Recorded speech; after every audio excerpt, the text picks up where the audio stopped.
గురుగారు, వినాయక చవితి వ్రత కథను మనం పరిశీలించినట్లయితే ఓ సందర్భంలో జగన్మాత పార్వతీదేవి శివుడు ఎక్కడున్నాడో తెలియక చాలా కంగారు పడుతుంది కదా.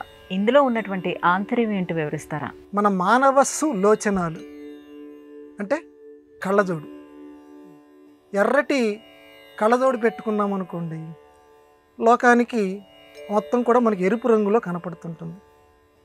ఏ రంగుది పెట్టుకుంటే ఆ రంగుగా మనకి కనపడుతుంటుంది. ఈ కథలన్నీ కూడా మనం మన వైపు నుంచి దేవుళ్ళకి ఆపాదిస్తున్నాం. అక్కడ అలా ఎందుకు జరిగింది అనేది ప్రతీకాత్మకంగా మనం తీసుకోవాలి. అర్ధశరీరులే ఇద్దరు. మీరు అడిగిన ప్రశ్న చాలా సబబుగా ఉంది. అర్ధనారీశ్వరులే కదా ఇద్దరు కూడా. ఒకరిని విడిచి ఒకరెప్పుడూ ఉండరు కదా. మరి వినాయక వ్రత కథలో ఏం చెప్పుకుంటున్నామంటే, నా భర్త శంకరుడు ఎక్కడున్నాడో, ఏం చేస్తున్నాడో అని గాభరా పడుతూ పార్వతీదేవి ఉన్నది అని వ్రత కథలో చదువుకుంటున్నాం. విష్ణుమూర్తి దగ్గరికి వెళ్ళి అడిగింది, ఇంకొకరిని అడిగింది, ఎక్కడున్నాడు ఆయన తొందరగా తీసుకురండి అయ్యా అంది.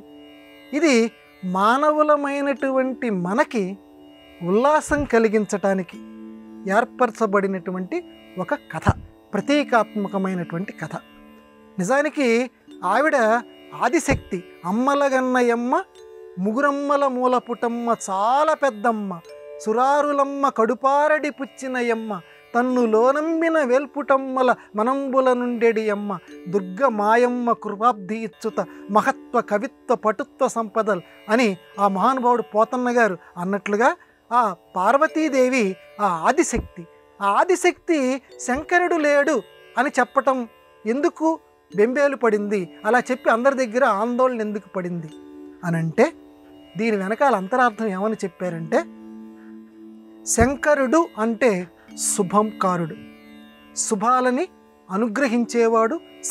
శుభాన్ని కరోతి, చేసేటువంటి వాడు శంకరుడు. కాబట్టి శుభాన్ని చేసేటువంటి వాడు ఈ లోకంలో ఆ గజాసురుడి యొక్క పొట్టలో కూర్చున్నాడు ఆత్మలింగంగా. తనలో ఉన్నప్పటికీ అసలైనటువంటి అంశ ఆ పొట్టలో కూర్చున్నాడు. శుభాన్ని చేకూర్చేటువంటి వాడు తల్లి కదా ఈవిడ శుభాన్ని చేకూర్చగలదు. కానీ అమ్మే, మన ఈ దేవీ మహాభాగవతంలో చెప్తారు, అమ్మే ఈ ముగ్గురికి 3 రకాలైన విధుల్ని అప్పచెప్పిందట. లోకాలని ఉత్పత్తి చేయటం ఒకటి, రక్షించడం ఒకటి, నాశనం చేయటం ఒకటి. అలాగే శుభాలని కలిగించడం కూడా శివుడికి అప్పచెప్పారు. కాబట్టి ఆయన విధిని నిర్వర్తించడం లేదు.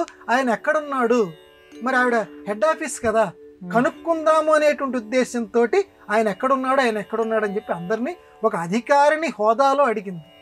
ఆవిడికి తెలియదా, మొత్తం లోకమంతా కన్నులు కలిగినటువంటి ఆదిశక్తికి తెలియదా శివుడు కావాలని చెప్పి నాటకమాడి గజాసురుడు యొక్క ఆ ఆత్మలింగంగా ఉన్నాడన్న విషయం? కానీ ఒక అధికారిని లోకంలో ఎలాంటి బాధ్యతలు నిర్వర్తించాలి, ఆ అధికారిని పాత్రని అమ్మ పోషిస్తూ పైకి మామూలుగా ఎక్కడెక్కడున్నాడని చెప్పి ఒక సామాన్య మానవ స్త్రీ అడిగినట్లుగా అడిగింది. ఇక్కడ అంతరార్థం ఏంటంటే, అధికారులు తమ తమ బాధ్యతల్ని ఈ యుగంలో కూడా, ఈ యుగమే కాదు ప్రతి యుగంలోనూ మానవులు పుడుతూనే ఉంటారు, ప్రతి యుగంలోనూ అధికారులు తమ బాధ్యతల్ని నిర్వర్తించాలి అనే సందేశం అందజేయటం కోసం అమ్మ ఆ రకంగా తిరిగిందని పెద్దలు దీంట్లో ప్రతీకాత్మకంగా చెప్పారు.